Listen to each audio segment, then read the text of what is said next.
Yo, what is going on, everybody? It's Jordan Landry, and welcome back to the Massholes with Mics podcast. After a brief hiatus, it's been a few weeks, I feel like, since we've actually recorded. Yeah, it's been a while. 2 weeks. Nothing happened in Boston over the course of the last 3 weeks, so we'll just move right into what's going on this summer. I'm Jordan Landry, as I said, joined as always by Jack McGowan and Jeremy Guerin. How you guys doing today?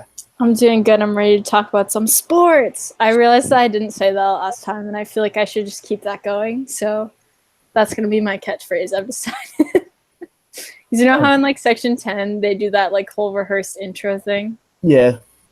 Like that's going to be my rehearsed intro thing. Yeah. Jeremy, how you doing, man? I had my first bacon, egg, and cheese since I left college the other day from Dunkin' Donuts. Let me tell you, I was over the moon when I had it. It was great. But Okay. On the bad side of it, I was waking up to get into Kohl's at 4 a.m. That was not good. That's disgusting. Have you guys ever had pork roll, egg, and cheese? No.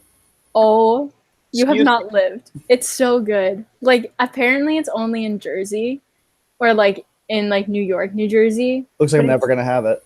Yeah, but you literally should just make the trip just to have one of these. They're so good. Like, I don't even know how to describe them.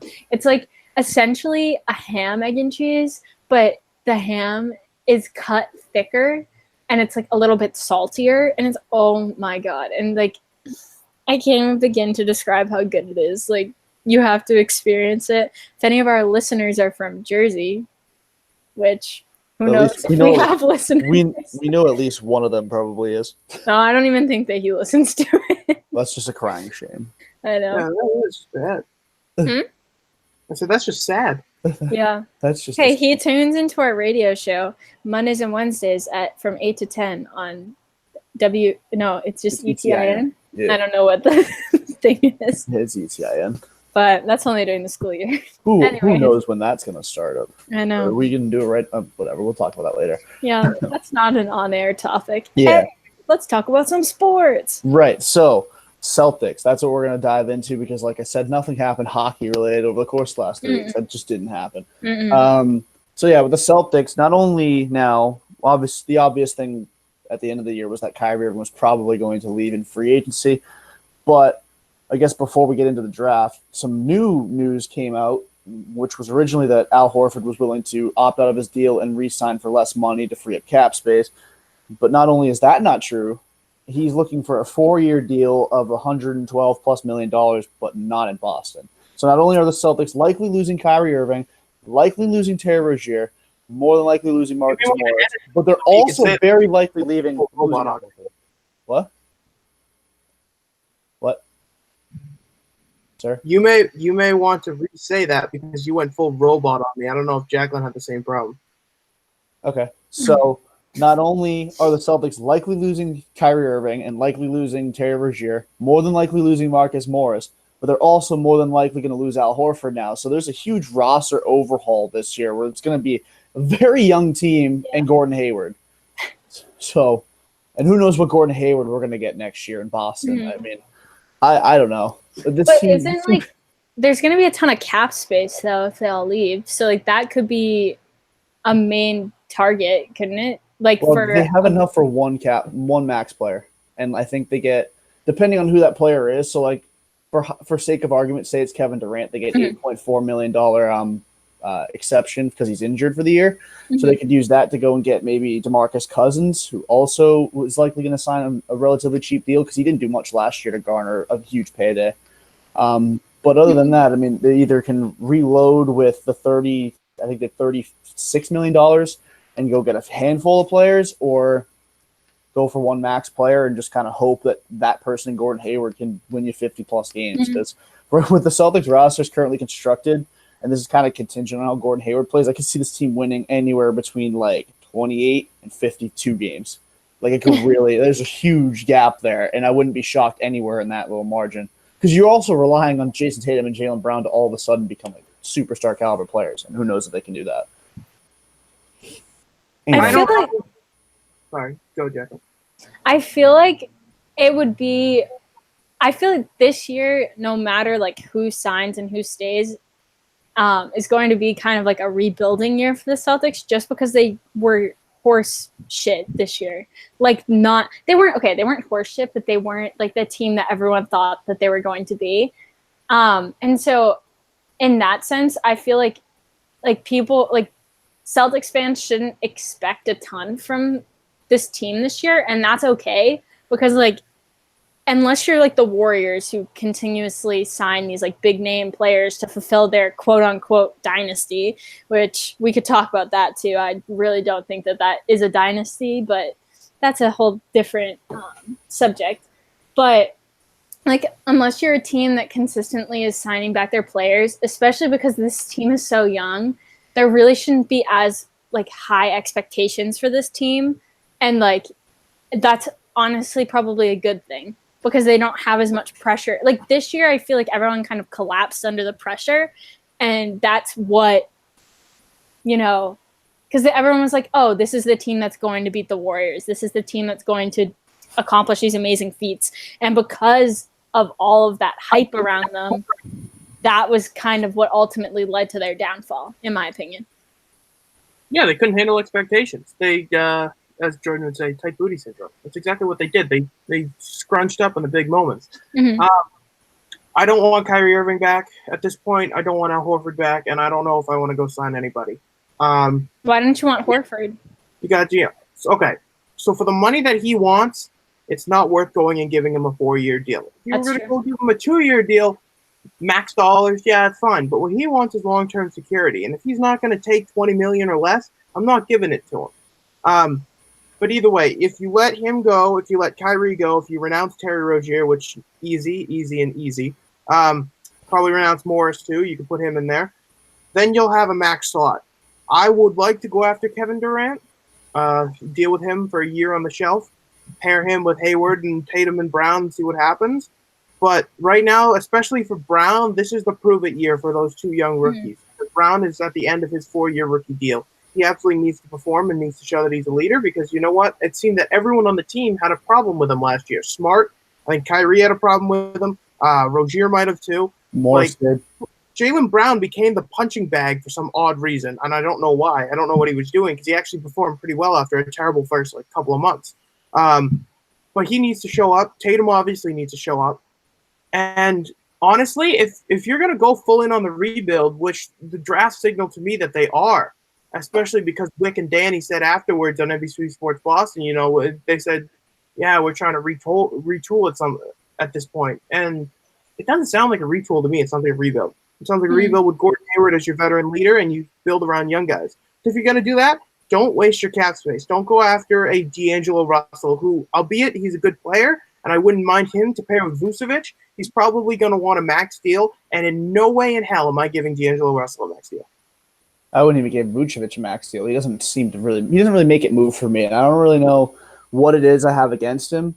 But over the course of his last 4 or 5 years of his career, the consensus, and I have a few Magic fan friends, they talk about how he's good for like 17 points probably a night with like 8 or 9 boards, but he's like the least physical big you could possibly find, and he is the most boring player in the NBA in the sense that he doesn't Perfect really do. Brad Stevens. What? Perfect for Brad Stevens. Nah, I don't know. But with him it's kind of like what you said with last year's team with the tight booty syndrome. He was basically non-existent in the series against Toronto. Now I know Orlando only won Game 1, but for the most part, Vucevic was just not even a player for them. Like Game 1 was won because of DJ Augustine, and then Games 2 through 5, he was not even nobody on the Magic played well. But Vucevic was the constant dud for the entire series against Toronto. They keyed in on him. The Raptors won the title. I don't crap on the Magic for losing to the Raptors. I'm not crapping on the Magic for losing to the Raptors. I'm crapping on Vucevic for not even looking like a coherent basketball player for 5 games. He did not look good. And for the most part, when he plays good competition, he doesn't necessarily play well, except against Boston. I feel like he always kills the Celtics. But this dude's like a walking double-double. I'll take that any day of the week, considering that for the max Celtics money. Man. For max money, I would not. I would. Young, 12 and 10. I don't know. I don't like him that much. D'Angelo Russell, I'm in the same boat as you. He's going to be asking for a lot more money than he's. I don't know if he's necessarily not worth a max deal, but not with the Celtics, because if they gave him max money, what's that going to make them, the 5 seed every year? And in all honesty, I'd rather be like a bubble team or just flat out rebuild than be a 5 seed because there's no real shot at them contending for anything as a 5 seed in the Eastern Conference.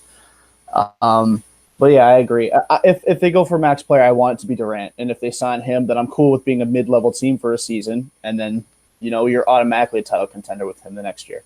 Are we sure that they're actually going to talk to Durant? And I know people said that they came in second last year in the Durant sweepstakes, and it would be great if they talked to him. But I just don't know how likely that is. The more I look at it, the more I say, there's no way this is happening. I'm sure they'll do due diligence, like they'll ask him for a meeting, and he might oblige to give them one, but I don't know what the likelihood of him signing here is. Maybe you go the route of just spending that $36 to $38 million that you have in cap space and just throwing it around to random people. Like Ricky Rubio's already expressed interest in the Celtics point guard situation. No, God, no. I don't know how much you can ask for, but I'm just saying, like, he's expressed interest in being here, and you need a point guard. So, I mean, maybe, I don't know how much, probably like $7 million to him. I have no idea. And then you have DeMarcus Cousins, like I said. He's probably not going to make a lot of money next year because he's another guy coming off an injury. So, I mean, I'm just saying there's options for the Celtics, but if their max player is D'Angelo Russell on top of Gordon Hayward, that's a 5 seed, and I'd rather miss the playoffs than be a 5 seed, in my opinion, as the phone rings at Jeremy's place. I will edit this out. All right. Yeah, this little part's going to be edited out because Jeremy's on the phone. So. Fuck you there, buddy. All right. We good. All right. Yeah, that part will get edited out anyway. Yeah, don't worry. But yeah, yeah, so what I was saying was I would not go after D'Angelo Russell because if he's your max player, then that's a 5 seed, and I'd rather miss the playoffs altogether than be a 5 seed. Because I don't think – because what's a 5 seed going to get you? A first-round win, and then maybe you win a couple games in the second round? I would rather just tank and get a high draft pick next year.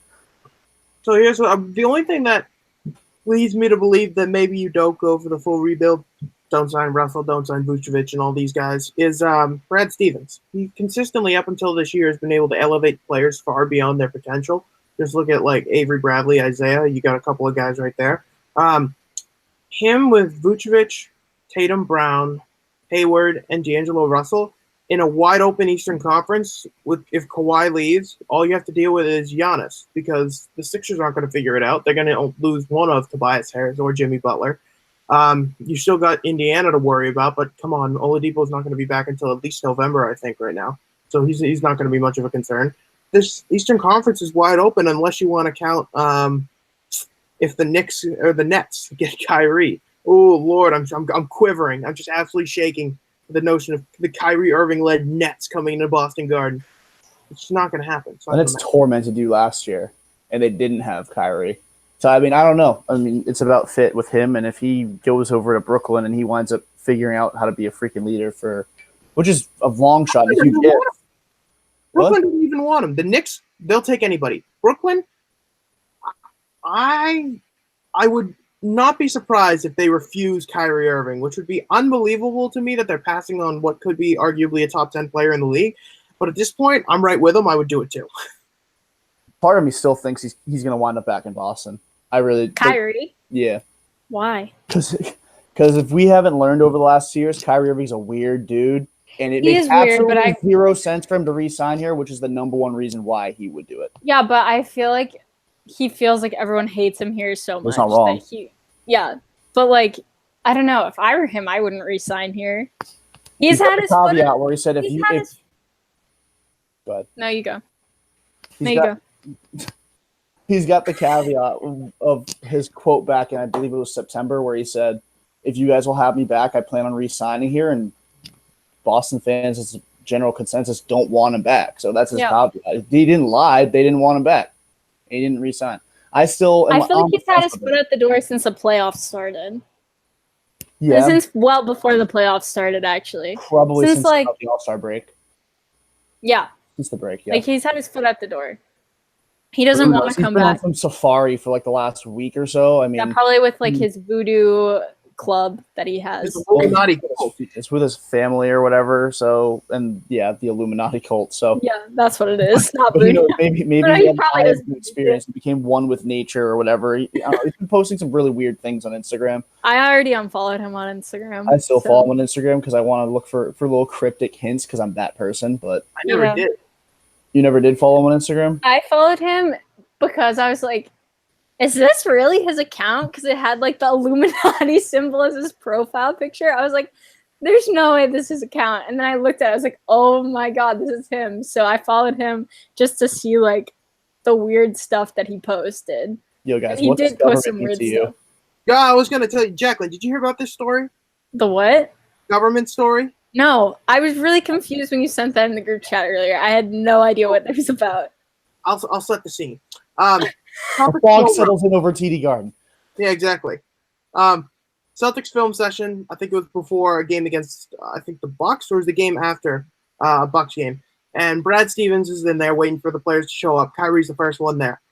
Brad goes over and says, "Hey, Kyrie, how you doing?" What do you think the first word out of Kyrie's mouth is? I'm doing good. How about you? Do you want to know what he actually said? Yes. What does government mean to you? The fuck? That is what he asked Brad Stevens point blank. This is like probably like 7:30 in the morning. Brad's like halfway through his first cup of Dunkin' Donuts, and he's like, he's like, huh? what does government mean to you? Kyrie, what time did you wake up? Some half-assed explanation of it that straddled the fence because he didn't want to tick him off. He didn't want to tick off his star, his diva, his actor, his LeBron light. What does government mean to you? And he goes, what does it mean to you, Kyrie? And Kyrie looks right at him and says, control. That's not the... He didn't want to know what Brad thinks about government. What anyone else thinks about government. The reason he asked that question is because he wanted to say what he thinks about government. Because he thinks he's some sort of deep thinker, this Confucius, some philosopher. It's ridiculous. This absolutely pissed me off to no end. The fact that this idiot thinks he's some sort of intellectual. Was this like during the playoffs or was this during the season? It's during the regular season. What? This dude is. How did this not get? Wait, did this get out when it happened, or when did this come out? A week or so ago. Yeah, Doug Gottlieb said it on Coward Show. It's such a joke. This man thinks he's some.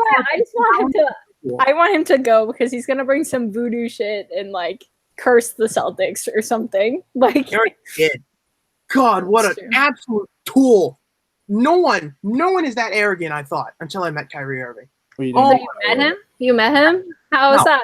No, we met Isaiah Thomas. We did not meet Kyrie. That's true. I didn't meet Isaiah Thomas. I had a meeting. Program Isaiah Thomas.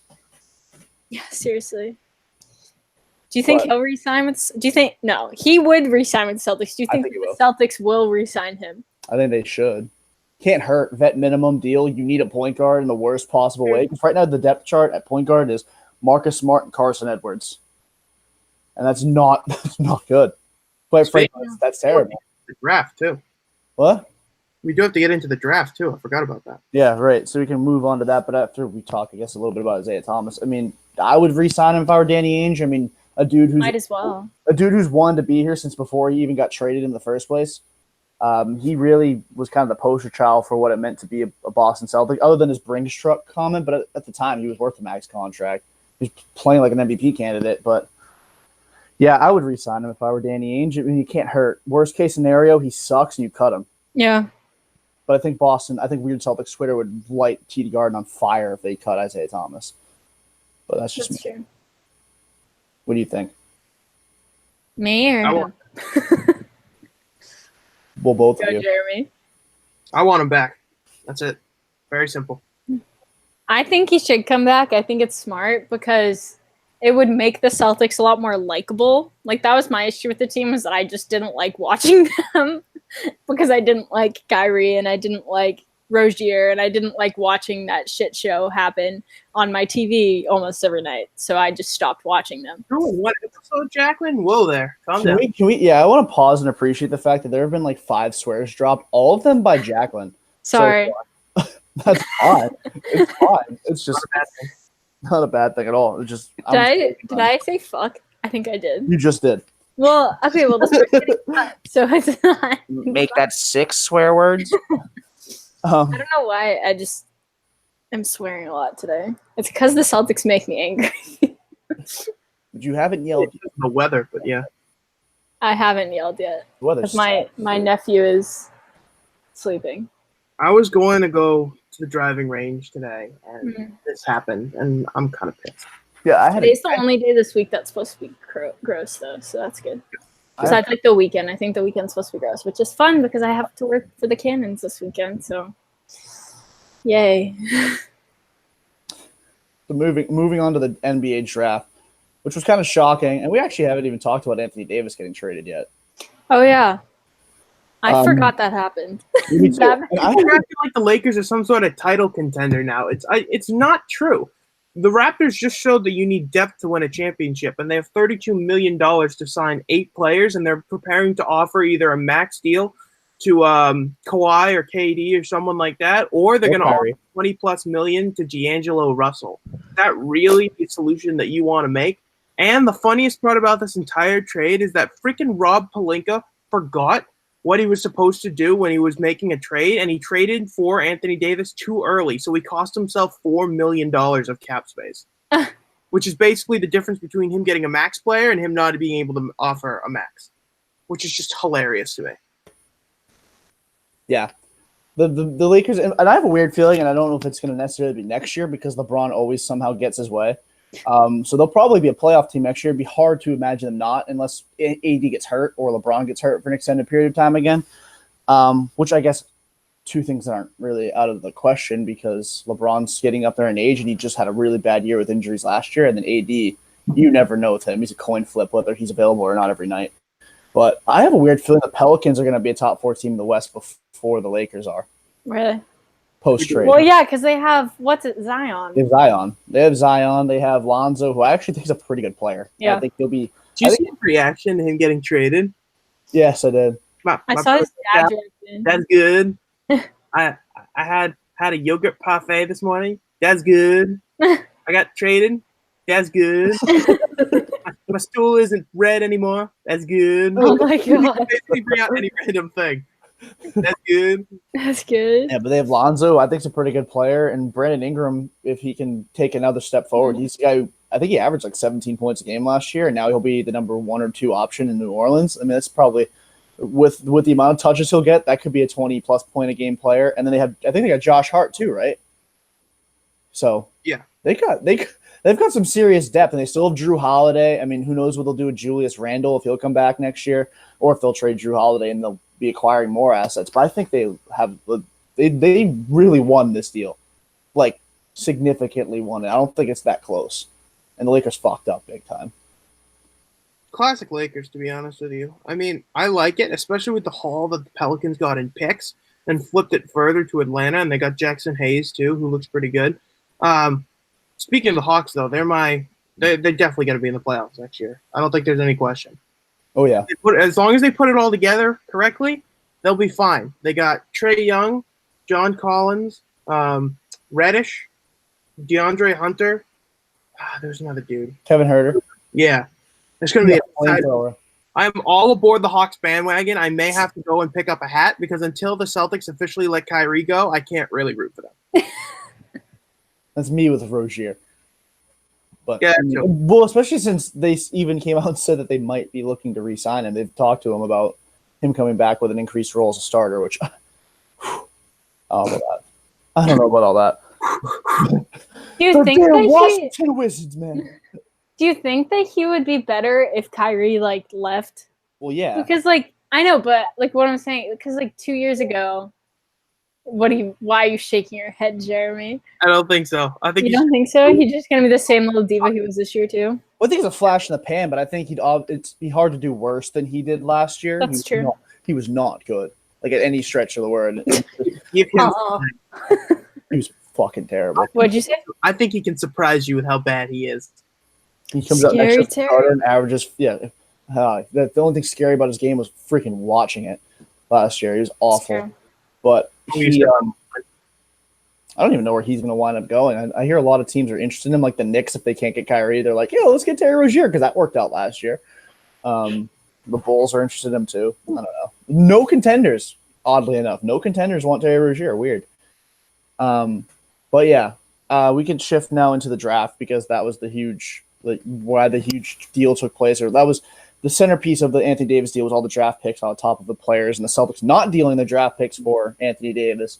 Instead, they took Romeo Langford, Grant Williams, Tremont Waters, and Carson Edwards. I'm excited. I am too, actually. I feel like that's like a good group. Like I don't. The only bad pick that I didn't like out of the bunch was Langford. I do not like Langford. I don't think he's going to be that good. Langford, a lot of I've read a lot of the scouting things on him, which with the Celtics, and the two things that they had him as below average were handoff on offense, handoff and transition, which are obviously two big things the Celtics like to run. Yeah, I know. But he does compare to Bradley Beal.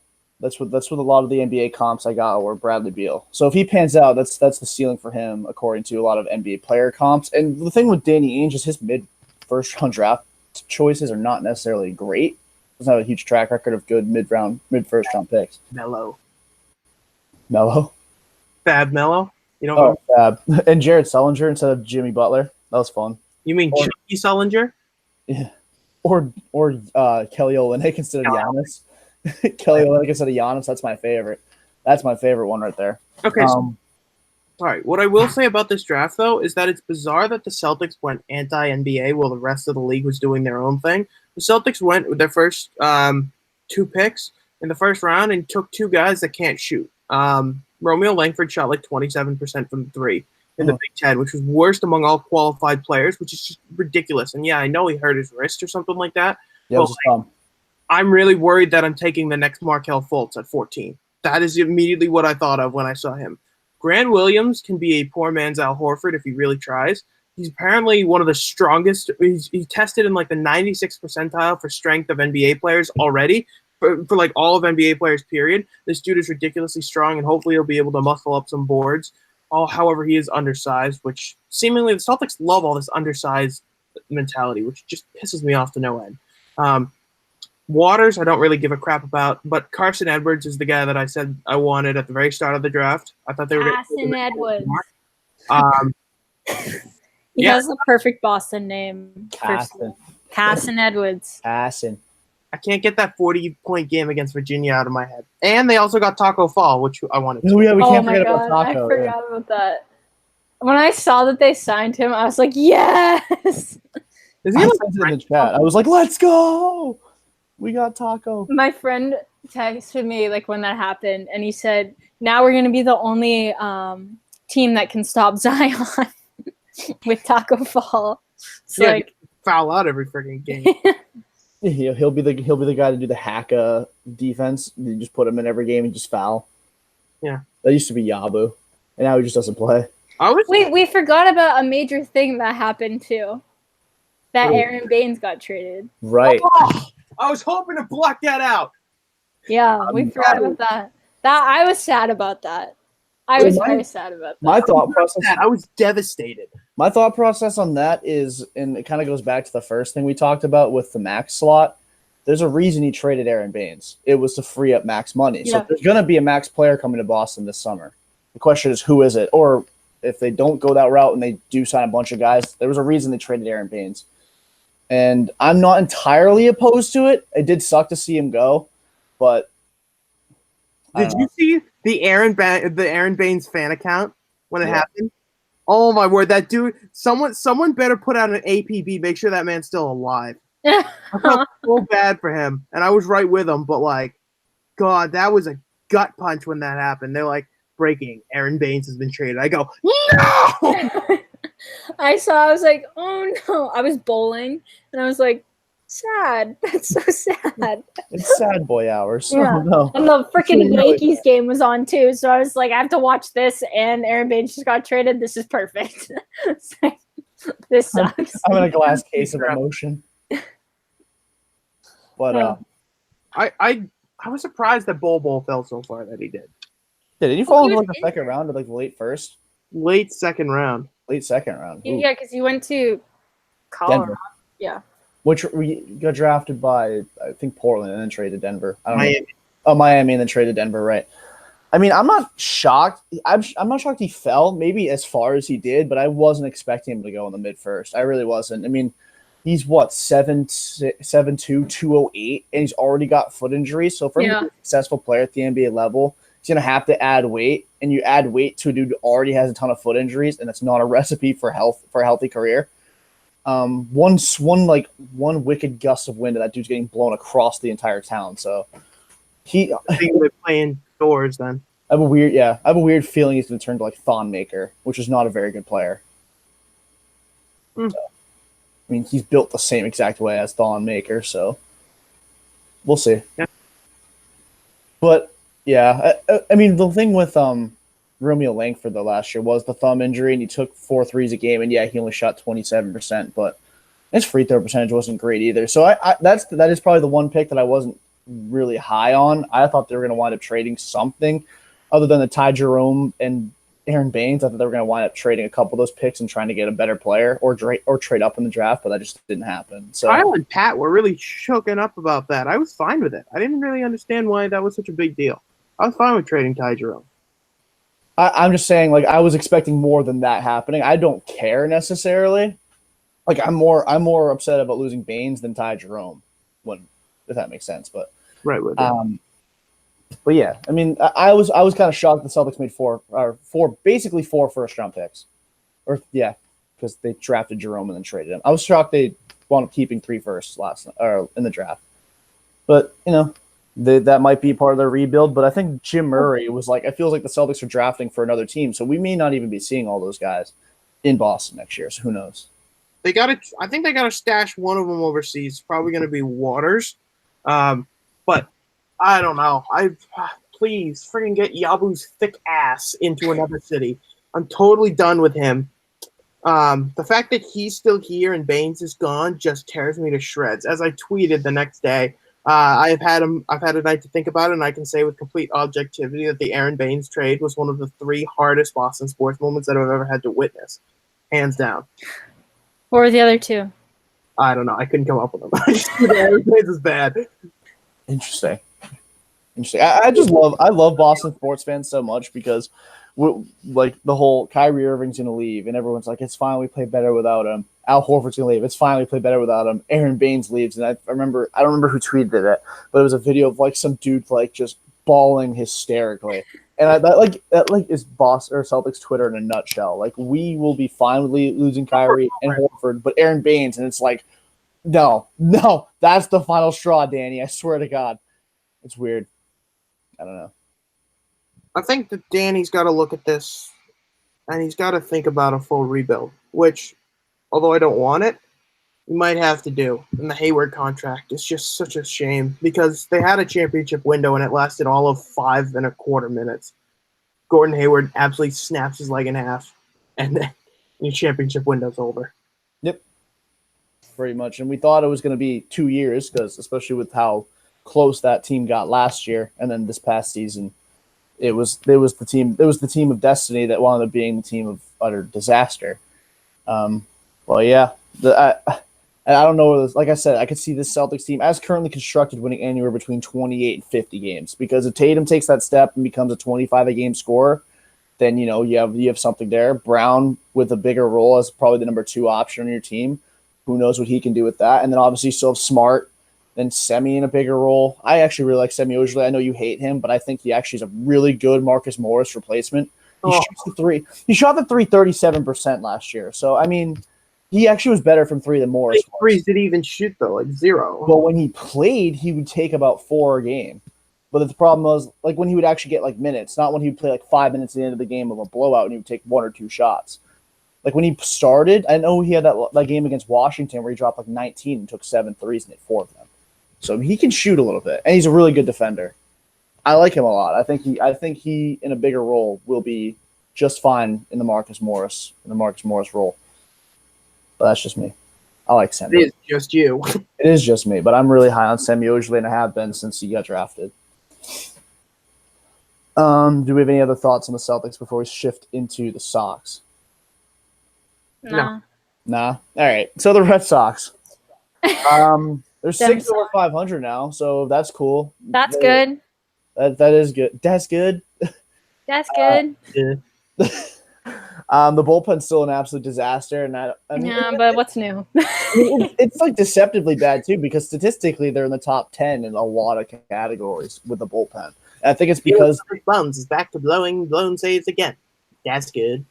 That's good. yeah, that's good. I did the math last night, and their save percentage is like 51%. They've got 16 saves. They've blown 15 this year, so they're not doing a very good job of holding leads. But I think why their stats look so good is because there was a lot of really bad starts this year where the bullpen would come in like a 7-2 game and just blanket the rest of the game. Which you look like you're about to say something, Jeremy. Go ahead.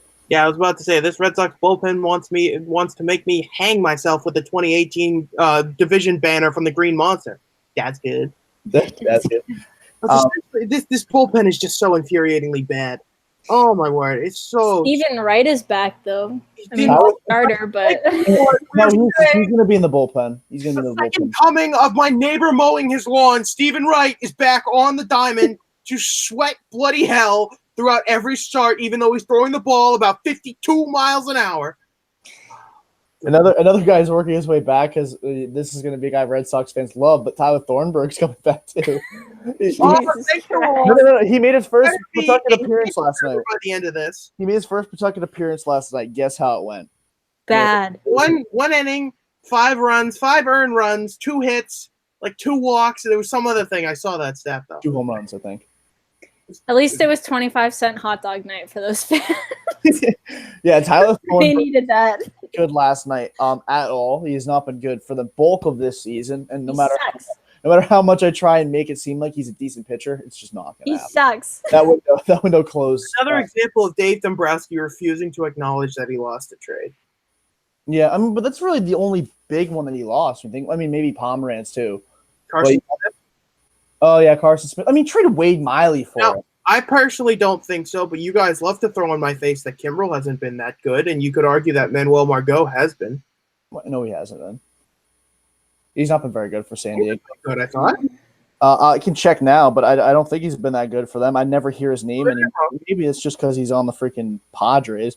This year, Sean's favorite trade, too. Let's not forget that. In his career, so 4 years, he's hitting .252 with a .684 OPS. He's got 23 home runs, 105 runs batted in. That's 348 games. That's not very good. Wait, Velasquez is on the IL too. I mean the DL, whatever. IL.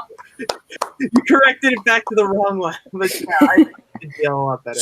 I hate Hector Velasquez with a burning passion, so I'm fine with him being on the injured list. It still says DL on their website. That's why I got confused. It should still be DL, but that's an argument for another day.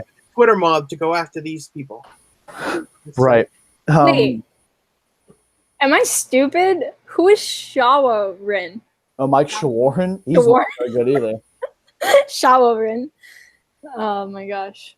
I'm just looking at their bullpen and I just got confused because I don't think I've ever seen him. Oh, that's right. He was the bum that replaced Price for that 17-inning marathon that I didn't stay up for because I had to wake up 4 o'clock in the morning. Yeah, Mike Shawarren. So it's basically been a tale of 2 stints in one for him because he was really good for the first 7 appearances. In the last 3, he's just been fucking terrible. It's like he was like, oh, wait, I'm a Red Sox reliever. I can't be getting outs. What do you mean? He sucks, though.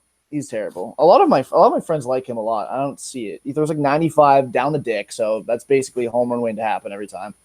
I don't like him a lot.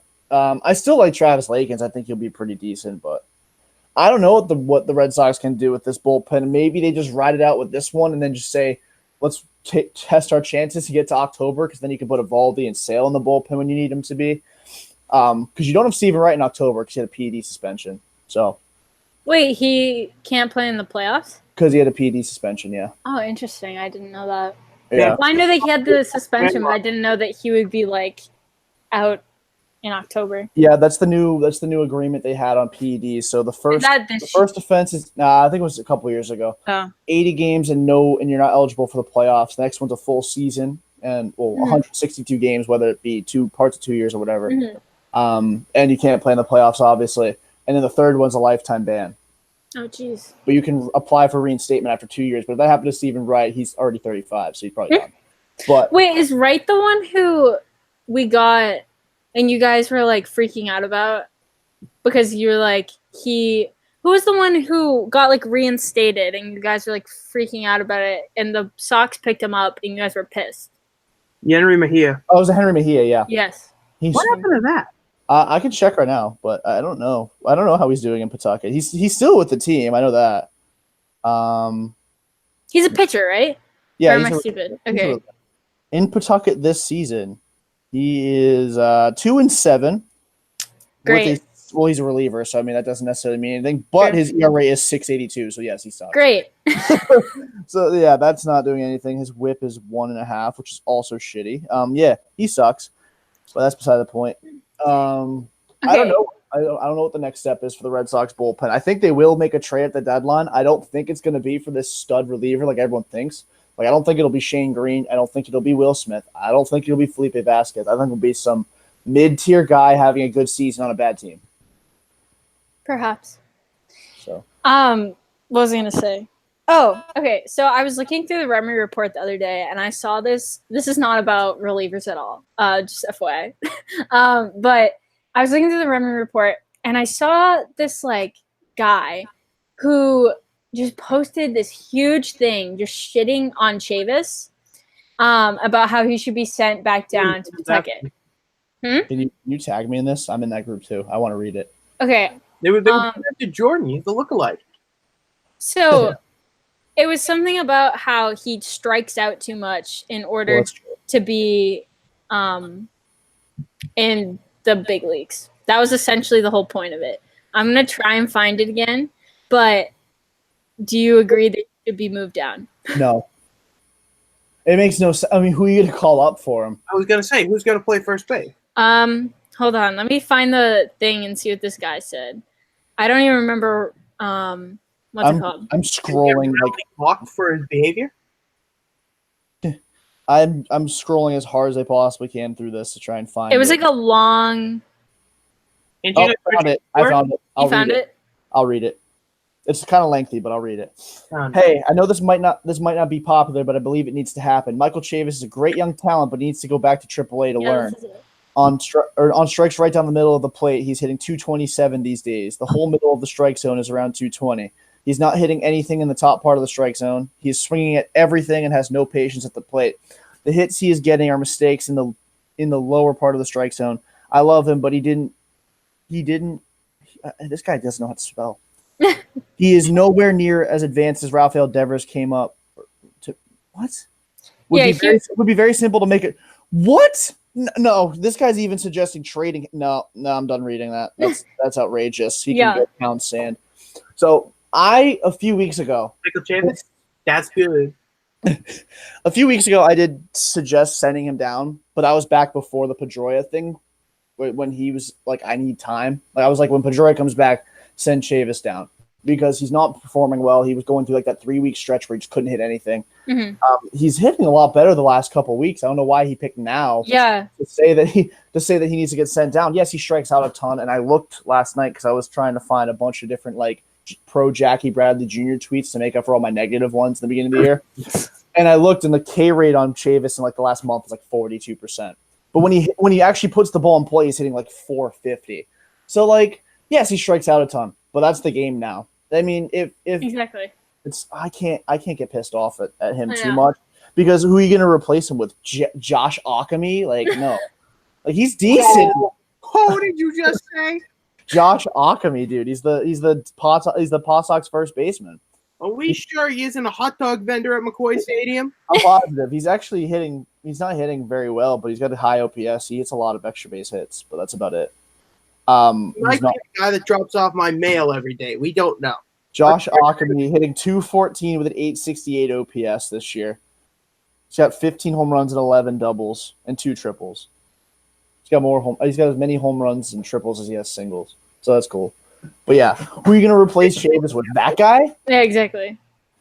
And that's why I was just like curious to hear you guys' reaction to that because I was reading it. I was like, am I just stupid or is this a bad idea? This guy just sounds stupid to me. Yeah, that was just terrible take. And I might go back to that post just to like berate him a little bit and just be like, bro, what is wrong with you? Who's gonna replace him? Like he was like, it's very simple, just make a trade with Toronto. I'm like, yeah, okay. Yeah, okay. Toronto don't want to make a trade with you first, but that's fine. He's like, and he suggested Eric Sogard. I'm like, the dude's like a career 190 hitter. Like, okay, no power whatsoever. He's having a good year, but that's fine. But yeah, I mean, Moreland and Pierce are nowhere near coming back either, to my knowledge. I think Pierce is in Pawtucket, but I don't know how he's doing there. Moreland, I haven't heard about him in about 3 weeks. So I know I always forget that he's a person. But to be fair, or to be honest, I don't even think when either of them come back that someone's going to get sent down. My understanding or like my belief is that JD Martinez will be put on the injured list once one of them come back. Really? Yep. Why?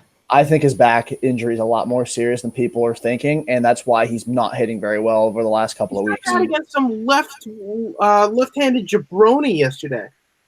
He's been really, really bad the last 2 or 3 weeks. And the power has been there sometimes, but like his back, if he needs like a couple weeks, maybe 3 weeks to get over it and be fine in August, I'd rather him be fine in August than him be playing through pain in June, playing through pain in July, playing through pain in August, and then who knows if you even make the playoffs at that point if he's not playing well. So I think when one of them comes back, JD's going to be the guy that gets put on the injured list because I just think it needs to happen. And you can put one of them at DH and leave Chavis in the lineup so that guy can be even more pissed off. Okay. But I don't even know what else there is to talk about the Red Sox. I mean, they're 8 back of the division. London, yes, and that's a terrible idea. That's a huge series too. Because that's what I really need in my life. I need to go see the Red Sox and Yankees play across the pond. Because those Brits with their fish and chips and the friggin' driving on the wrong side of the road really want baseball in a soccer stadium. Did you see that again in the Remy report? Someone like posted. It was like, oh, I'm so excited to see my 2 favorite teams playing in my country. I was like, and someone commented back, this is why British people can't have baseball because they don't understand. They don't understand anything about it because you cannot be a fan of both the Yankees and the Red Sox. It just is not a thing that can happen. No, it is not. Not even close. That man should be shot on the spot, or a woman. And they were like, oh, I'm gonna wear a shirt that's half Yankees, half Sox. I was like, the no. only time that type of clothing is acceptable is if a parent has their kids on both teams. Yeah, that's the only time that it's acceptable. Yep. Otherwise, screw yourself. Leave. You can't root for both the Red Sox and Yankees. That's like saying, I can't think of a good comparison right now, but we know it's not a thing. Just like Jacqueline said, no. If you want to use a baseball comparison, it'd be Giants and Dodgers probably. But like real life thing. I feel like there's like no other rivalry that can even compare to Red Sox Yankees. You're either for global warming or against global warming. You can't be the same thing. That's about the same thing, right? I mean, probably. I guess you're right. Yeah. You can't just be like, oh, it's happening a little bit. You have to be like, exactly. It's happening a little bit, but not enough for me to think it's a real thing, Yeah. Exactly. Yeah. I don't know. It's just. I think that was a pretty valid comparison, considering first of my head kind of jumbled. Yeah, I don't know how someone can even like Google's a thing. How about this? If you want to keep going with that, I'm both a Republican and a Democrat. Well, there are people in the middle, so that is a very. But there aren't people who like both sides equally. That is true. Like, there's never somebody at the election that goes, I wish I had 2 votes. Yeah. No. You're right. The reason you're in the middle is you hate both sides, not because you like both sides. Yeah, exactly. But I don't know. Anyways. That's a huge series, though, for the Red Sox. They're 8 back. They need to stockpile some wins against the Yankees. I think they have 13 games left against them. So how many are in London? 2. Okay. What pisses me off the most, and I guess it doesn't necessarily bother me as much because the Sox suck at home, but both games in London are home games for the Red Sox. So they're Yeah, literally that's docked 2 games. Literally because John Henry's a pasty-faced slug who owns Liverpool, and he wanted to get some London, what's it called? London exposure, which is absolutely just the dumbest thing known to man. I feel like because they're playing 2 games, it should dock 1 from each. That's what I'm like, saying. 1 game from each. It's not like they're playing like 3 games. So like it makes sense. It's like literally 2 games, so I don't understand. The Red Sox are still trying to find their stride, and now they're going to get all that momentum taken away, especially if they win these last 2 games against Chicago, by having to go into London and go see friggin' Buckingham Palace and all this crap. No one, seriously, the only highlight that I'm going to be looking for this entire series, because I doubt I'm even going to watch the games, is Brock Holt's son going up to one of them, the British guys with the massive hats, and being like, hi, and like hitting him in the knee. Or something like that. Stab a knife into one of these Brits. Oh my god. God. Griffin Holt. Clearly Jeremy has some pent-up anger against British people. Griffin Holt walks up to a British soldier and goes, "Mom!" British Hit the baseball in their eyeball. Wow. Scratches their cornea. The English are just like, I like this team and this team and this team, and I'll take all of these. I'm not even going to try and do a British accent because I probably butcher it. And I'm going to like all the teams. British accents are the easiest accents to do, though. It's okay if we lose. It's not that bad. Don't worry. No, this is life or death, okay, people? Like, no. I'm not going to have to deal with this middle-of-the-road bull crap from these Brits. Thank you very much. There's a reason we keep an ocean in between us and you. Oh, my God. God. Anyway. Anyways. And I can say that because it's not that bad. Yeah.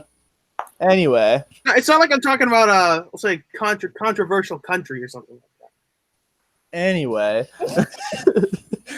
It's apparent that Jeremy and British are not compatible at all. Imagine him, like, marrying a British woman.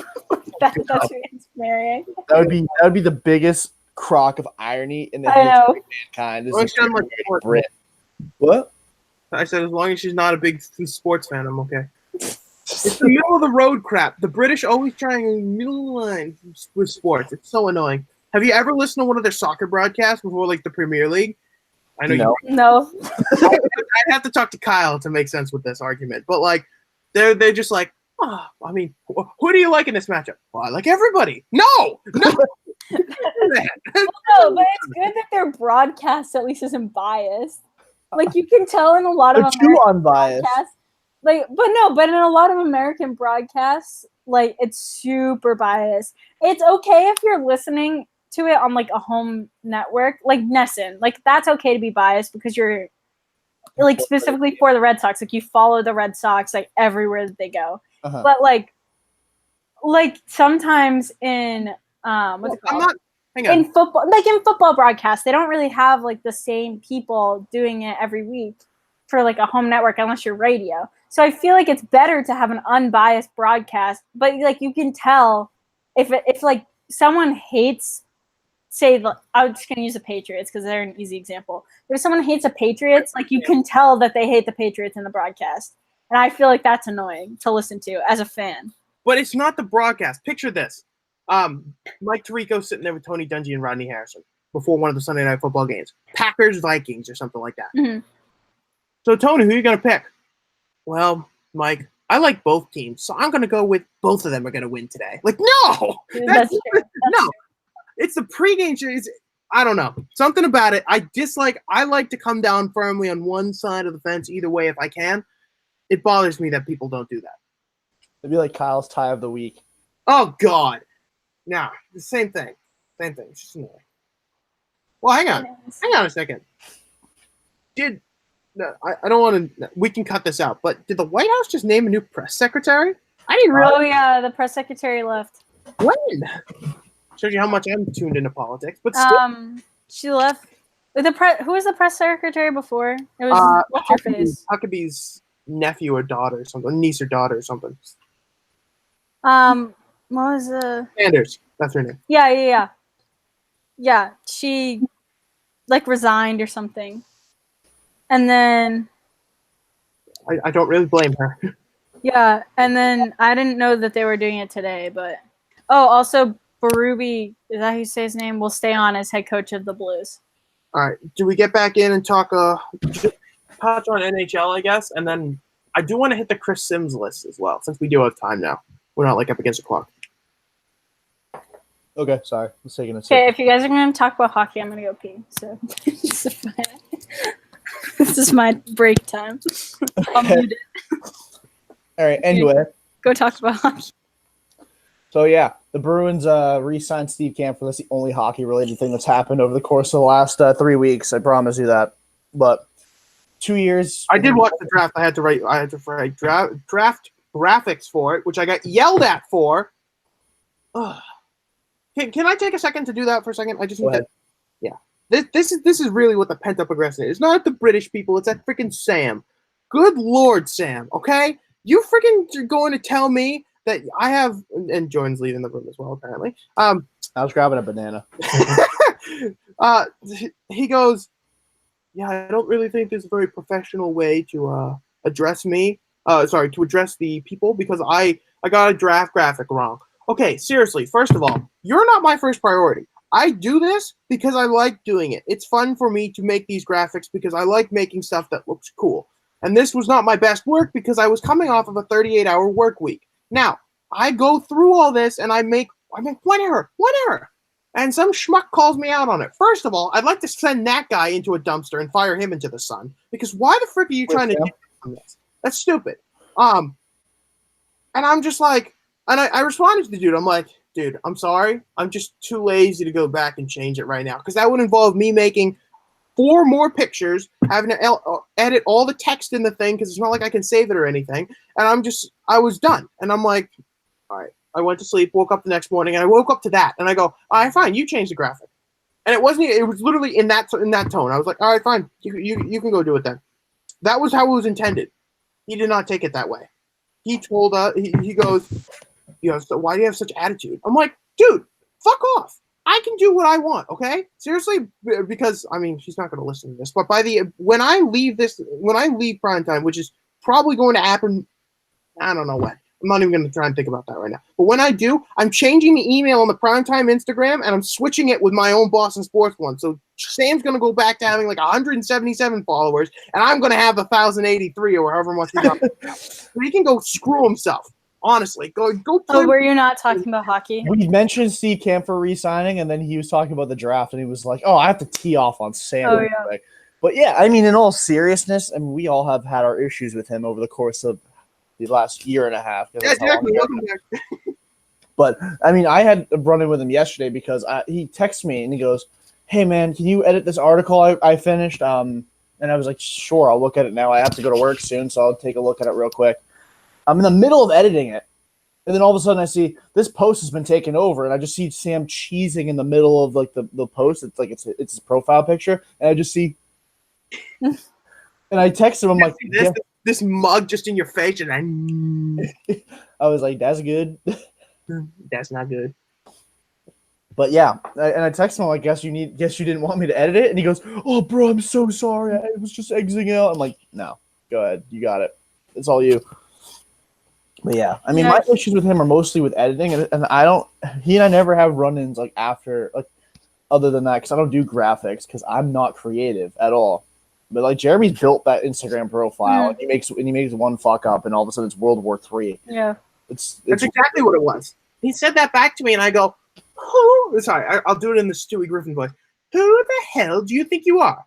That's essentially what I was going after him for. I'm just like, this is so stupid. I'm right now. I have 5 Instagrams, my personal and 4 ones that I post on. Like, if I mess up, I mess up. Deal with it. It happens every once in a while with everybody. Like, even like, remember ESPN Boston was going through that stretch where they were just posting the wrong picture with the article of every single player. It was like Red Sox re-signed Ryan Brazier as a picture of like Nate Eovaldi. Like, it's not even close, guys. Not even fucking close. So like, people screw up, and we're human beings. We're also 18 years old, so like, it happens. We're not professionals.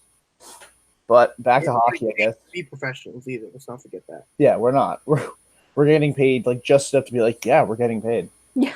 Just enough to say that I can buy 2 hats with that money. Yeah, exactly. That's literally what I did with my last primetime money. Was I bought a Blue Jays hat and I bought a Marlins hat. Oh, you remember those lighted up snapbacks that I sent you, Jordan? Mm-hmm. I got the Mavs and the Timberwolves. Nice.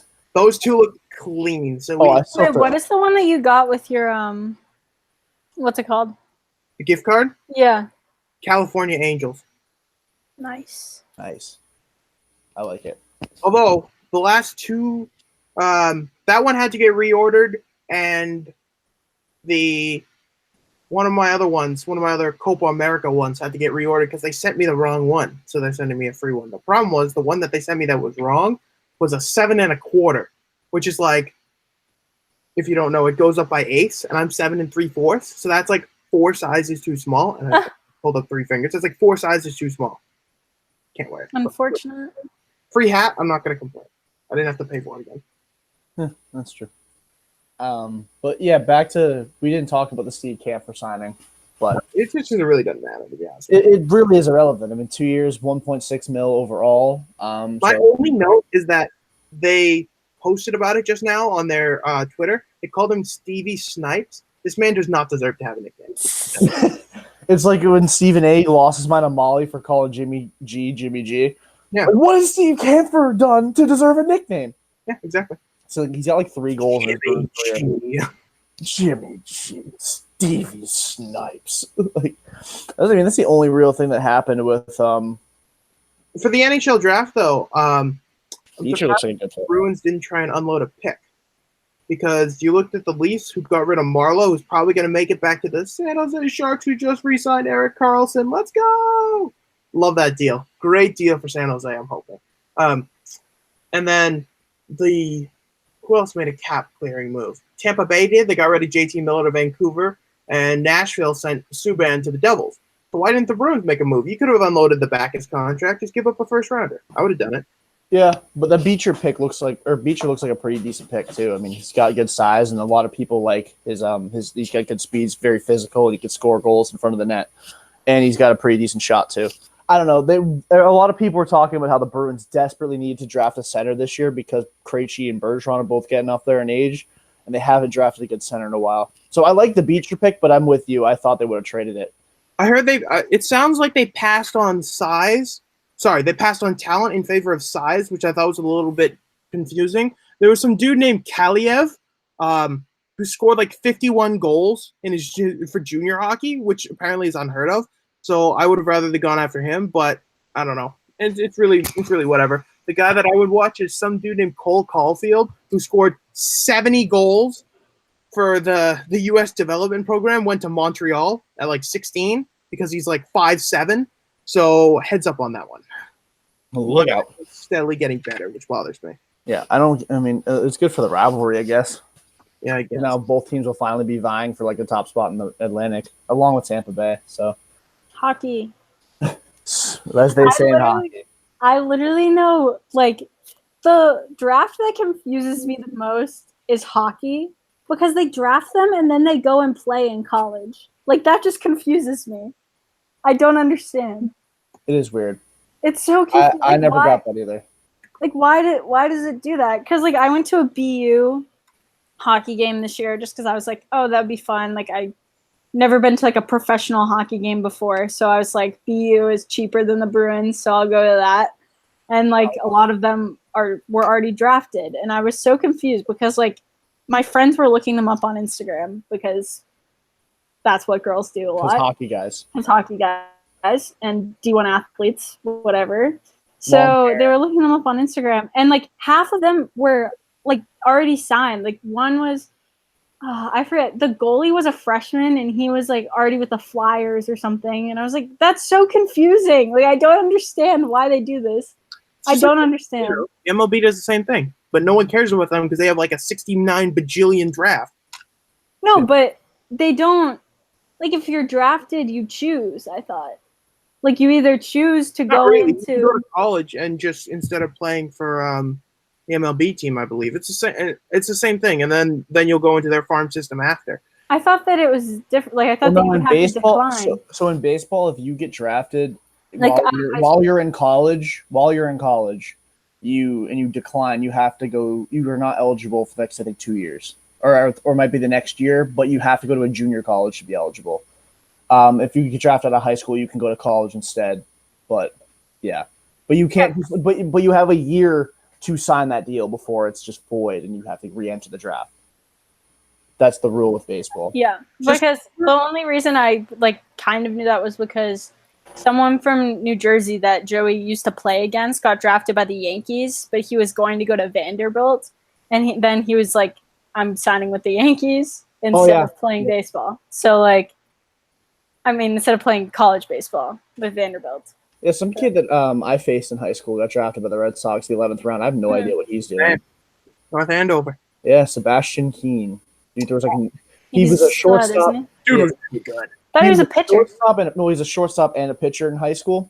But high school faced him. He was he had started the previous game, so he didn't start against us. He played shortstop and then came in relief. So he went 4 for 5. And when he came in the 6th inning, he came in bases loaded, 1 out, threw 6 fastballs. The inning was over. 2 Ks. Oh my god! He lost 9-4, and it was mostly because that dude is a stud. Dude's an animal. The problem is he's a Yankees fan, so I'm semi obligated to hate him.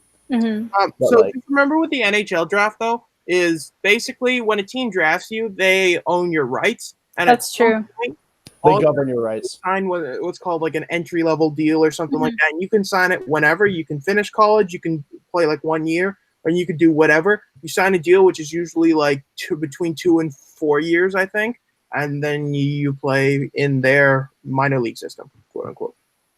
Unless you're Charlie McAvoy, then you just go and play in the Stanley Cup playoffs. But yeah, savage. Hey, that's a big thing that we could talk about a little bit while we're on the Bruins. Charlie McAvoy apparently wants to be here forever. I mean, obviously it's he's an emotional dude. Right after losing the Stanley Cup final, that never actually happened. It just kind of was determined.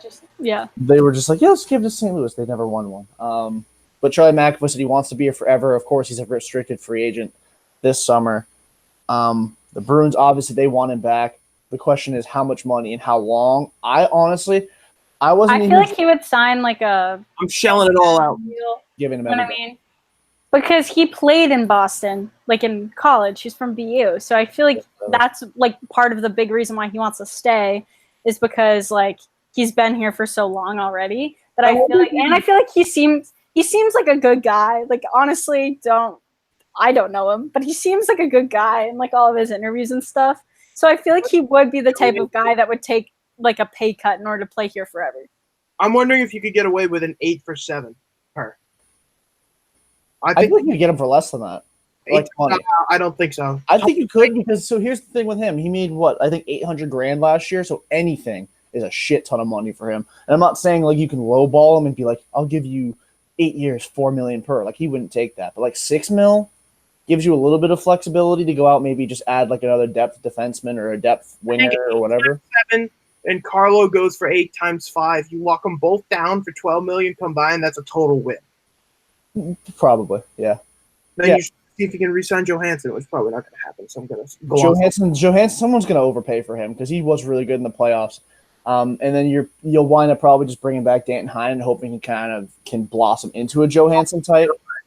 But I mean, who knows? I mean, the whole thing is you're basically deciding between re-signing Johansson and then re-signing Heinen, and I think the Bruins are going to err on the side of the younger guy with potential than the older guy with head injuries over the course of his career because of one postseason run. Because then you're falling into the same trap that the Red Sox did with Nate Eovaldi. Injury-riddled player who had a great postseason. You sign him, I don't know how long. They'd probably be smarter than to go 4 years for a lot of money. Deserved it. Didn't he go multiple long innings in that extra inning affair, 17-inning game? Yeah, Hector Velasquez. You're talking about Velasquez, right? I didn't get any of that. Yeah, he went 4 innings, a 1-run ball in the 17-inning game against the number 1 seeded Twins. I mean, come on. Thinking 4 years, $17 million a year for him. I think it's a bargain. Probably should do it now before he exceeds that value too. But yeah, I mean that's basically all with the Bruins. Torrey Krug's name has already popped back up in the trade rumors, but since he didn't get traded at the draft, red offer. Otherwise, don't. Didn't trade him at the draft, so I think he's staying here next year. That would be the one guy other than Backus that I would have seen them dealing. A lot of people are saying they won't even buy him out now, I think because it's going to be a $300,000 relief for this year if you buy him out. He'll be back. Worth it. So he'll be back next year. Yeah. which I'm okay with. I mean, put him on the fourth line, he'll be fine. And he's a veteran leader, and he had the A on his chest. So I mean, like, you're cutting your alternate captain because he got old. That's kind of fucked. It's not his fault. You paid him $6 million a year. But yeah, I mean, that's pretty much it with the sports. I mean, there's nothing really new. Hang on, one more thing. Chris Sims came out with a list of quarterbacks. The top quarterbacks in the NFL, and he had Tom Brady 9th. So yeah, that's who did he have before him? Okay. Look it up. I didn't look at the list because I saw that Tom Brady was ranked 9th, and I was like, "Oh, this list is." Do you have it? I'm looking it up now. No. Yeah. See if you can find it. I think I could probably name most of the guys. I bet the number 1 is probably Mahomes. That's my guess. Real laughers in there. Let me try and remember. I'm assuming Mahomes is 1 because that's honestly a pretty good argument to make. He had Breeze at Breeze is also a good. I would have. No. He had him at 10. Breeze was 10. Yeah. Where is Aaron Rodgers on this list? 10 and Brady was 9. I'm looking right now. If Aaron Rodgers is above both of them, then I'm going to off myself and him. So. Wait. Hang on. I'm trying to write them out. You guys got to. Whose list was this? Sorry. Chris Sims. I found it. Wait, never mind. That was last year. Because I saw Breeze at 10, and I thought it was this year's, but that was last year's. Ben Roethlisberger was 6. I got 7 names that I could come up with off the top of my head. He had Wentz at 11. That's all. That's the most recent I can find.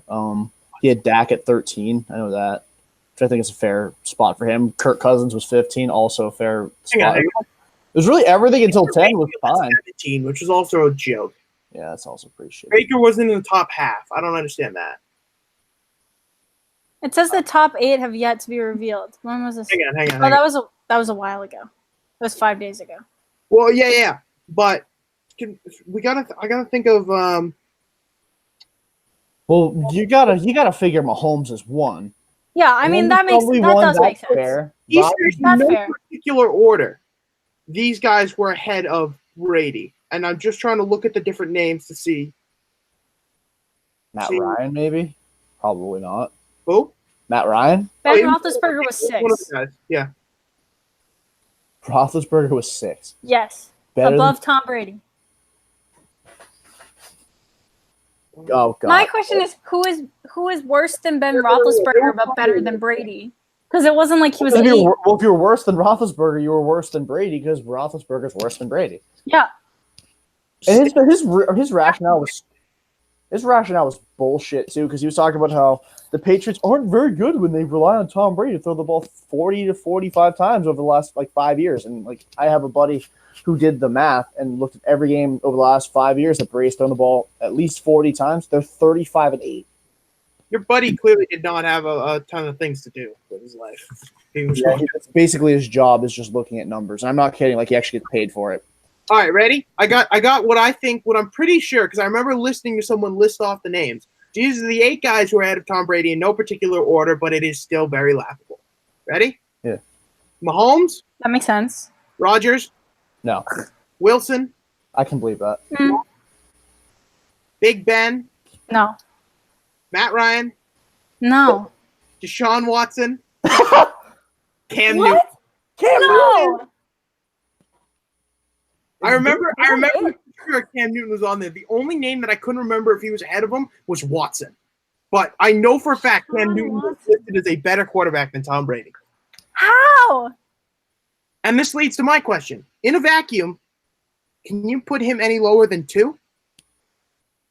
Put Brady? You broke up. I was confused. Yeah. What was your question? Even if you look at it completely objectively, after the year he just had when he won a Super Bowl, 2 years removed from an MVP, can you put Tom Brady any lower than 2nd in the NFL right now? No. No. Because I feel like realistically the only quarterback. Yeah. Realistically, it's Mahomes and then Brady. Yeah. Yeah, realistically it's those 2, but if you want to say if you're assuming more regression from last year to this year, then I'd say probably 3 or 4. And maybe put ahead of him. Maybe Luck, because he. Yeah, that's true. Maybe Luck. Really and honestly, I'm teetering on Russell Wilson because I think he's a great quarterback. I think he's underrated. I think he should have been MVP. He just doesn't have. But I He's don't know if like he's better than Brady. Rodgers, where like he doesn't have that good like elite receiving core around him, like that Tom Brady has had. But honestly, Brady's receiving core this year sucked. Yeah, his Rodgers And they still won a Super Bowl. Ben is definitely not better. Mm-mm. Like 16 picks. Breeze, you could argue, is better. Breeze, I would put Tom Brady and Breeze. If you were saying that Tom Brady's going to regress a little, I would put Brady and Breeze interchangeably at 3 and 4. Yeah. Because like it really depends. The only reason I'm not willing to say he's better than Brady's because he's so awful when he's not playing at home. I know he plays 8 games at home, but when he's not in a dome, the dude sucks. Yeah. He's not a good quarterback when he plays outside. Who are the two that you have ahead of them, Jack? I would put Mahomes. Well, Mahomes definitely is number 1. Like, there's really no arguing that he is. Last year to debate anybody. Yeah, he's just insane. Like, unless he like played in the title game. Yeah. No look pass is overrated though. Yeah, that's overrated. I mean, it was cool as You do it on the comment all the time. It was really cool, but at the same time, it's like whatever. I just think that he is going to be an insane quarterback just because he, like Brady, is so obsessed with like film and like training. So I feel like he is going to be like that elite quarterback very soon. And I think that he's going to win a title very soon.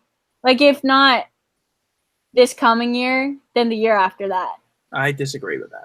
I think he could be a flash in the pan. Like I wouldn't be shocked if this year he's still going to throw for a ton of touchdowns. They have a stack. Well, it also, but it depends. If he's like close to 20 picks, I really wouldn't be shocked. He's got a Brett Favre mentality to him where he just kind of hums it downfield, and you're not always going to come down with it, especially since he likely won't have Tyreek Hill for at least the first couple of weeks of the year. I feel like he'll get the same. He shouldn't have Tyreek Hill for the first couple weeks of the year, but he will. I honestly think Roger will get it right in the sense that he will suspend him.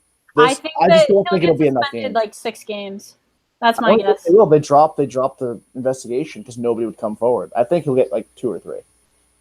He should realistically get 6. What did Hunt get? He got like 10, right? Hunt got 10. Yeah. But Hunt had like video evidence happening. Yeah, but it was a repeat offender in the investigation. And he also, as sad as it is to say, I think that balances out. If Tyreek Hill's a repeat offender, he should get 10. That's true. That's true. But I don't think he will. Chiefs fans on Twitter and on other stuff for a long time about this. The other thing that I was arguing today was the did you see about that Kansas City broadcaster, the radio guy, who's talking about Andy Reid? No. You didn't? No. So basically his quote was, Andy Reid can't discipline. You could see it in his family. You could see it in his team.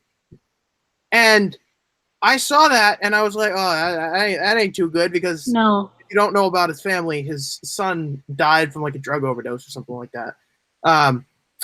There was something else with his middle son. But either way, I was on the side of I don't think this guy should get fired for it, and I got absolutely destroyed for it. I don't really see why this man should get fired for saying that. It wasn't smart. He should get punished, but he shouldn't get fired. I don't know where you guys fall. I mean, disciplinary action is necessary if you say something along the lines of that, because that's just like uncalled for. See if I can find the quote. But if he hasn't said anything like this before, you don't know the circumstances of why he said it or like context. Maybe he might not have even been referring to his son that died. He might just be referring to in general. Yeah. Obviously it's still. Oh no. This is worse. Ready for this?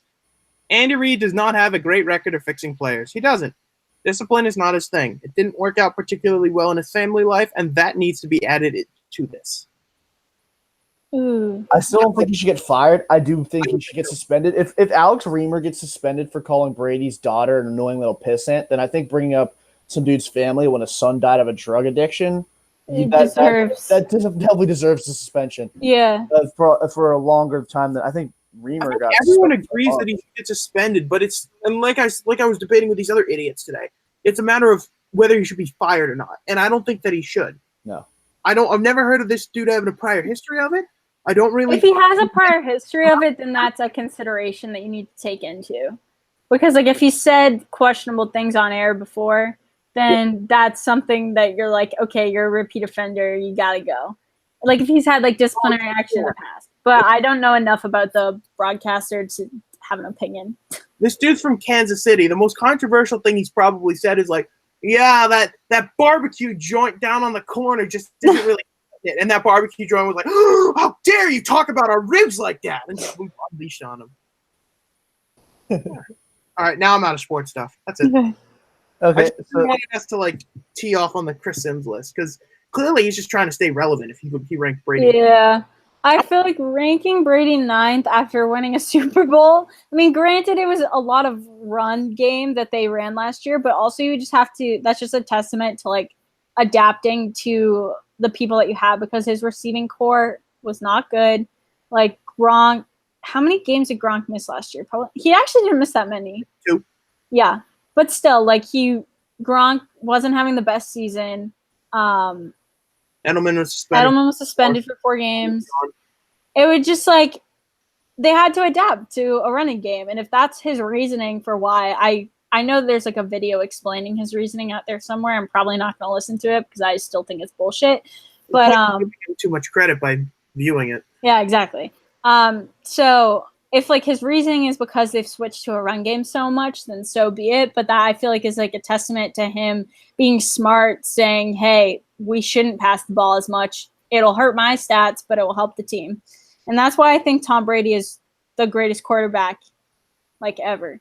I mean, sacrifices in his career. Yeah, exactly. He knows that it's not about him as a quarterback, and it's about his team and helping his team win championships. And that's why I hate it so much when people like crap on him so much, is because they don't realize like the amount of sacrifices that he's made as a player in order to keep the team the way that it is and create this dynasty, because this is a real dynasty. Screw the Warriors dynasty. That's not a dynasty. This is a real dynasty. It's lasted over a decade. It's lasted almost 20 years, and it'll be 20 years this year, right? Yeah. Or next year. This year. 20 years. Because it was in the February 2001, I believe. Okay, so it'll be 19 years this year. 2002, my bad. Because it was after 9/11. Oh, okay. But still, it'll be like 18 or 19 years, this freaking legacy that he has. And like the team has been relevant every single year, except for like 1 year where they missed the playoffs. But like every single year they've gotten to the playoffs. And that's why that is a dynasty. And that's why it pisses me off to no end when the Warriors are like, we have a dynasty, because you don't. You just have a super team. There's a difference between a super team and a dynasty. I think they do have a dynasty. The Warriors? The NBA for 5 years. No matter how you did it, you still did it. That's not a dynasty, though. To me, a dynasty lasts over like 10 years. Or like around 10 years. You won't see those very often anymore. So in the NBA, the contracts aren't nearly as long. I think the longest deal that any player has in the NBA right now is 5 years, and that's Russell Westbrook, who clearly that was a mistake. Yeah. But the reason that the NBA doesn't have as long of a dynasty is because the contracts are shorter and the player mobility is more. And I think that's what makes what the Warriors did even more impressive, because they were able to keep that core together for a little bit longer than most people thought possible. I mean, I'm not saying that it's not impressive. I think that it's very impressive that they've won or been in the playoffs the last 5 6 years. They made the finals the last 5 years. They made the finals the last 5 years. Made the finals the last 5 and made the playoffs the last 7 or 8, I believe. So, like, that's obviously impressive. I just really don't think that that's, like, dynastic. I think that's kind of a testament to their GM and their I don't know. I just think that they had the ability to sign these major players, and players wanted to go there because they knew that they could get to a final with them. But I feel like it was kind of, I mean, I don't know. I don't know enough about basketball to be like completely shitting on the Warriors, but I really don't think that it's comparable to like what the Patriots have. So my thought process on them, or at least, I mean, it kind of depends on what your criteria is for a dynasty. Like, there's not a lot of 10 plus people. Measured differently when it comes to different sports. Yeah, I mean, like in the NFL, like I don't think a dynasty has to be 20 years like the Patriots. Well, we've been saying dynasty since they won 3 out of 4. In the beginning of the 2000s. That was only 4 years. They were calling dynasty right away then. Now, they were also projecting more after that, which obviously wound up happening about 10 years later, but still, they were already calling it a dynasty then. But it's not like baseball where you can sign guys to 12-year deals. Like the Cardinals dynasty, which was like, I believe, like 15 years. The Big Red Machine was like 20 years. The Red Sox have been kind of teetering because they've missed the playoffs still in this over the course of the last 15 years. But they've won 4 rings, so they're technically, if that's your criteria, just winning rings over the last 15 years, it's kind of a dynasty. The Yankees dynasty, like you have dynasties in baseball all the time, but like it's not like the Spurs. Like they had it for like 20 years. But Well, that's Celtics had it for a while More of a too. dynasty, I agree. What? The Spurs are more of a dynasty than the Warriors, but it doesn't make the Warriors. Well, yeah, I'm just saying, like, there's not. It's in basketball. You're not going to get another 10+ year dynasty for a long time because of everyone, because of the social media aspect, the media itself, and then obviously the contracts, like in the salary cap. Like, it's just not gonna. You're not gonna get another Bulls dynasty or another Spurs dynasty. You're gonna have these little 5-year runs of dominance, and then there's gonna be on to the next team. And I don't think it'll be the Raptors because I don't think Kawhi is staying there. But I mean, it could be if he resigns, they could become the next 5-year dynasty. Yeah, but I feel like you were saying, because of everything, all of the factors that you just mentioned, I feel like you can't compare like new dynasties in basketball to like the old dynasties. And like I feel like that's what people are doing. You know what I mean? Like they're comparing the Warriors quote unquote dynasty, which I guess you could say it is a dynasty, but I feel like it's more like dominance or like whatever I said earlier because I lost my train of thought. But no, I just feel like it's impressive that they did this for so long, but I don't know. I said what I said earlier. I forgot what I said earlier, so anyways. It's like doubly long than what we were intending because clearly we missed last week. And True. And the week before, and the week before that. Yeah, that's fine. A few weeks later. So are we into the final 15? Yeah.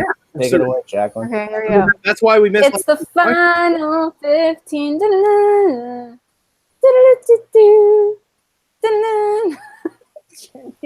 All right. So this final 15 Yeah, I have fun with is literally just Jacqueline's trip to New Jersey. So Yeah. take it away. Okay, well, it's more so just me going to Yankee Stadium. So I went to Yankee Stadium. Yeah, I did. Wow. I went there for the who did they play? Oh, the Rays. So it was the Rays Yankee series. It was a lot less climactic as I thought it was going to be because I thought that they would have the Rays would have a fighting chance. They did not. The Yankees absolutely blew them to shreds. And so the stadium itself, let's rank that. I thought it was one of the coolest stadiums I've ever been to, like baseball-wise. Granted, I've only been to 3 stadiums or ballparks or whatever. But comparing it to Fenway Park, personally, I like Fenway a lot better just because, first of all, I'm a Red Sox fan, and I feel like that would kind of be blasphemous if I said that I liked Yankee Stadium better. You're in the Lions' den. But I really enjoyed Yankee Stadium. I thought it was just really cool. I liked how they had their Hall of Fame, and they had like a bunch of signed baseballs of Yankee greats. Thought it was cool because I had a bunch of their their trophies in there. They had the coolest part I thought on there. Huh? See any rust on any of those trophies in Memorial Park? Seriously. But the coolest part I thought was that they had I forget who it was who threw the perfect game. He threw a perfect game for a Yankee. So they had the exact projection of the last strike of the perfect game, and that's where it was all of the all of the signed balls were. So I thought that was wicked cool. I don't know. I just thought it was a really good testament to Yankee fans. I thought if I was a Yankee fan, I would have loved going, especially if I was a little kid and I saw all of the all of the signed baseballs and there's I don't know. It was just really cool. We also took a picture with Bucky Dent's ball and sent it to Steen because that's his stepdad. But then I didn't know that. Yeah. Are they married? I know they were dating. I thought that it was his stepdad. I don't know. I don't know. I just know his mom is is with Bucky Dent. And I told Steen to keep me as far away from Bucky as humanly possible. So I would yell things at him, and he did a good job of keeping me away from him. So yeah, but like his like dad is Bucky Dent essentially. Basically. So we sent a picture of his ball, me with his ball. Bucky fucking Dent. Isn't that insane? Like that's just insane to me. Shout out to Steen, even though he doesn't listen to this podcast.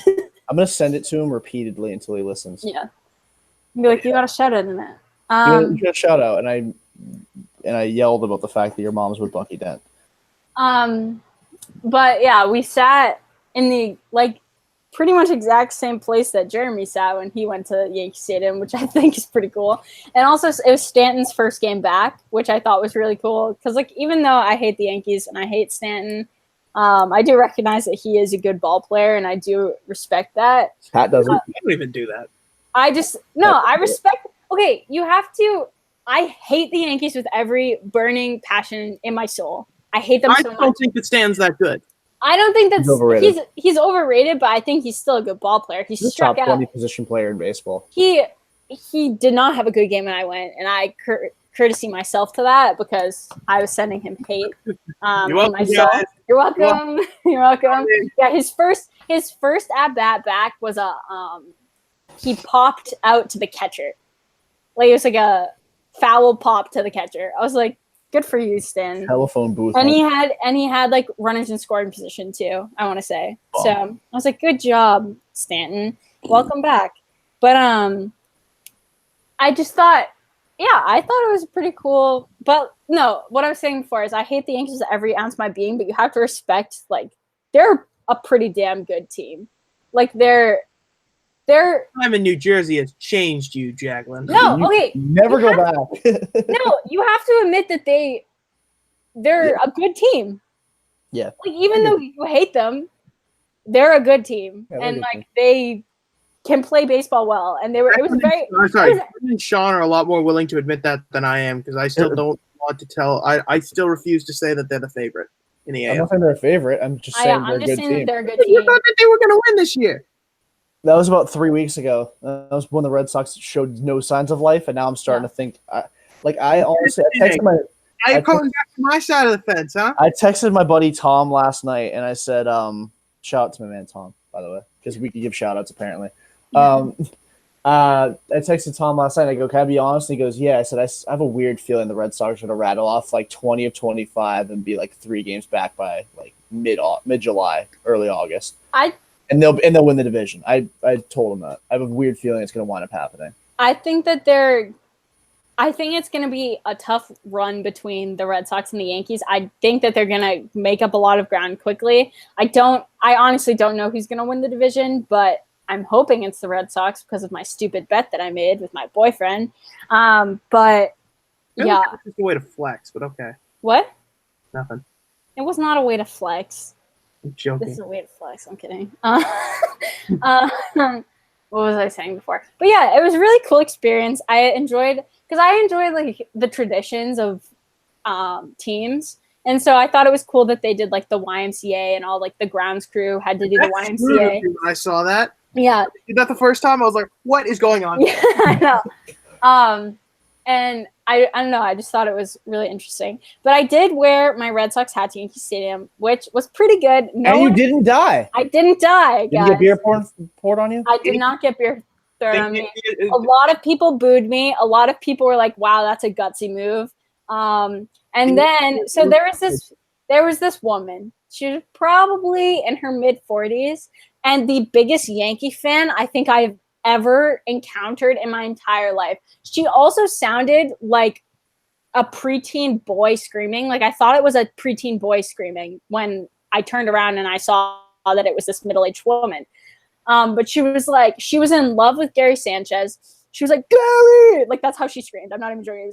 Gary! Scary Gary! I'm not joking. That's how she screamed. And so her and her husband, I had to go to the bathroom. So I went by myself, which was my first mistake because a lot of people tormented me on the way there because I was walking by myself. But her husband goes, a Boston fan! And then, him and his wife, who was this crazy woman, just started, booing me. But no one really recognized it at first. And then we get up to leave because we had to catch a train. So we left at the top of the 9th. And the entire section, after these people like screamed at me, started like booing me. I literally thought I was going to get jumped, first of all. And then Joey ran away from me. So I was alone in the section walking up the stairs. So I started to run because I thought I was going to get jumped. Are you telling me that he was one of the people booing you simultaneously as he ran away from you? He was booing because he wanted to get in on it? Yeah, he definitely was. And he told me he was going to run away too. But the reason I was pissed off was because he came to a Red Sox game with me and he wore his Yankee hat and I stood by him the entire time, even when people were booing him. I mean, I joined in on the booing, but I still stood by him so I could die. And he ran away from me. I was so upset. But anyways, that was my experience. Never go into Yankee Stadium again without some help. That's true. But at least I wasn't wearing like a jersey. Like, I really don't think I would have survived if I was wearing a jersey. I just wore like it was raining. It was downpouring. So, but if I had worn a jersey in there, I definitely would have died. I'm going in August, and I'm going to wear a Sox jersey. And Are you actually? In August, yeah. It depends on if my summer ball team qualifies for the Babe Ruth World Series. If so, I'll be in Alabama for the first week of August, which would be very hot. Yeah, that's very hot. But if we don't qualify, then there's more time in August. But I'm likely going Rays, Yankees. I think it's like the week of the 13th of August. That's cool. Did the Yankees win when you went? Yeah, they did. Oh, unfortunately. Well, it was because they're in like a pretty hot streak right now. So it's like, I don't know. I just thought it was going to be a more competitive game than it was, which I was upset about because at first it was pretty competitive because it was Hap that was pitching and he sucks. But then like once the relievers came in, they like shut down the Rays offense. That's what it looks like to have a good bullpen. Do you miss it? I do. You do. Rip. Oh. How was everyone else's few weeks? Did anyone do anything exciting? No, but I've reached that point in my summer where I'm just like, it's all work all the time and all the days are starting to meld together, which is a serious problem for me. Except I did go out golfing on Saturday, and let me tell you, good God, do I need to go back to the driving range, which is where I was trying to go today, because lordy, my drive is just terrible right now. I keep slicing everything. I've never been golfing. Never. Everything's just a solid, going straight. Oh, we're going to take it right into nowhere, hit a tree or two on the way. I love the driver. I only go to the driver range because I'm not even going to pretend like I'm good at golf, but I can crush a ball. See, I really want to get better at golf. I know my dad wants to do that. Like as he gets a little bit older, like when he retires, I know he does want to do golf a little bit more. So I'm trying to do that with him. But good God, I really got to improve on my drive. The iron game and the putting, I'm not bad at. It's the wedges, the hybrids, and the driver. Good God. I'm dog shit at putting. See, I made a couple of long putts on Saturday. It was pretty good, and I was like, "Oh, I'm feeling good about this." I go to the next hole, all amped up. I'm like, "Let's go," and shank the first freaking drive I had. Just, oh man, it's bad. But I'm really good at mini golf, if that counts. I mean, if you're good at putting, then you're better than a lot of golfers out there already. So, but I mean, I just don't have patience. That's why I probably wouldn't be good at golf. Would make like the perfect golfer is what I'm hearing. Yeah. So I was in a golf tournament a couple years back, and there was a close to the pin competition. It was a par 3, it was like 165 to the hole, and I put it about 4 feet from the pin. I didn't wind up winning that competition, by the way, but it was about 4 feet from the pin. But then I shanked the putt. 4-footer. Missed That's it. Unfortunate. Yeah. So yeah. You guys need to watch this because on television. There is something, I forget the name. Oh, it's called Holy Moly. Yeah, I watched it. It's so funny. It's extreme mini golfing. No. You know what's the sad part about it, though? Is the dude who does play-by-play for Monday Night Football has to do this show. Yeah. That's how sad ESPN is right now. They're getting Joe Tessitore to do freaking Holy Moly. But it's freaking hilarious. Like, I highly recommend watching it. My parents and I were literally like peeing our pants laughing. It was so funny. Especially when they have to run through that woman who had to run through the what's it called, the windmill, and she just got absolutely demolished, and thrown into the water because she could not run through a windmill. But anyways, yeah, great show. It's kind of like a mixture of Wipeout and mini golf. I loved Wipeout. Me too. Wipeout was amazing. Wipeout was a great show. Watching people get blown up. So, speaking of that, actually, me and Jordan watched rugby for the first time this year. Oh my lord, so funny. The funniest thing is when they go and they put it to the side. Some big chunky guy who's clearly like 310 pounds, 6'4", gets the ball and gets absolutely put on his ass. It's so fun. It's fucking flattened. It's such a great. It's so fun to watch. So I guess somewhat a little bit of breaking news, just real quick, just because I read it. But Jordan Clarkson is now an agent or a client of Rich Paul and Clutch Sports. Top reply underneath it, but is he switching from being a bad player to a good one? That was my favorite reply. So yeah, there's that. But just felt like sharing. Do we have anything else to add before we finish this up? Because I think we've been running for an hour and a half now. Yeah. And we got to do one after NBA free agency after the first couple of days because it's going to be nuts. Yeah, it's going to be. When does that start? July 1st? June 30th. June 30th this year, yeah. I keep thinking that that's like so far away, but it's really not. It's literally, and it's this weekend. We're halfway through our summer and I haven't done anything productive. Yeah, I've literally done nothing besides work. Yeah, me too. And I mean, I went to Jersey, but that's it. We said productive. No, that's true. I'm just kidding. That's true. I'm just kidding. But anyway, that'll do it for this edition of the Massholes with Mics. For Jacqueline Galvin and Jeremy Guerin, I'm Jordan Lee Entry, and have a great rest of your day, guys. It'll probably be up tomorrow, which would be Thursday or Wednesday. So yeah, have a good rest of your day, guys. This